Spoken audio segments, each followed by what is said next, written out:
Preview की starting में हम देखते हैं जियन को, जो अभी डीमन फीनिक्स के एसेंस ब्लड को अब्सॉर्ब कर रहा है।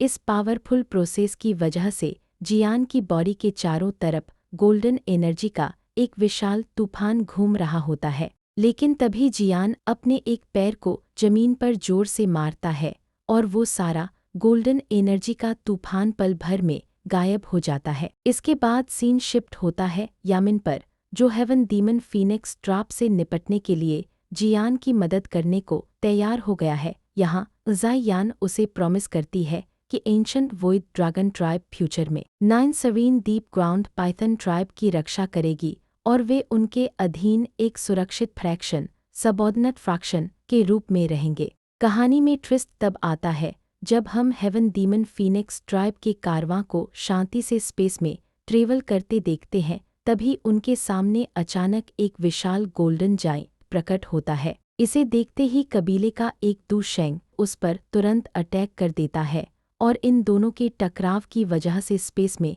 बड़े बड़े क्रैक्स आ जाते हैं। फेंग जू फेंग इस जायंट को देखते ही समझ जाता है कि ये और कोई नहीं बल्कि अपना जियान है। जियोफेंग अभी सदमे में ही था कि तभी स्पेस को चीरते हुए लिटिल फेरी डॉक्टर बाहर आती है और सीधा उस पर हमला कर देती है, जिससे एक खतरनाक लेवल की बैटल शुरू हो जाती है। वहीं दूसरी तरफ किंगलिन और फांग विंगर फेंग किंग के बीच भी फाइट चल रही है, जहां क्विंगलिन ने मार कर फेंग विंगर का बुत बना रखा है। जियान का सामना हेवन डीमन फीनिक्स ट्राइब के 3 हेवनली फीनिक्स से होता है, लेकिन जियान अकेले ही इन तीनों की दबा के बैंड बजा देता है। जियान यहीं नहीं रुकता, वो कबीले के 2 ग्रैंड एल्डर्स और उनके जूनियर पवेलियन चीफ को कैदी बना लेता है। अंत में जियान बाकी एक्सपर्ट्स को खुली धमकी देते हुए कहता है कि अगर वे तुरंत यहाँ से नहीं भागे तो वो इन तीनों के मुंडे तोड़ देगा। प्रीव्यू के लास्ट सीन में हमें 2 बड़ी बड़ी चिड़ियाएं दिखाई देती हैं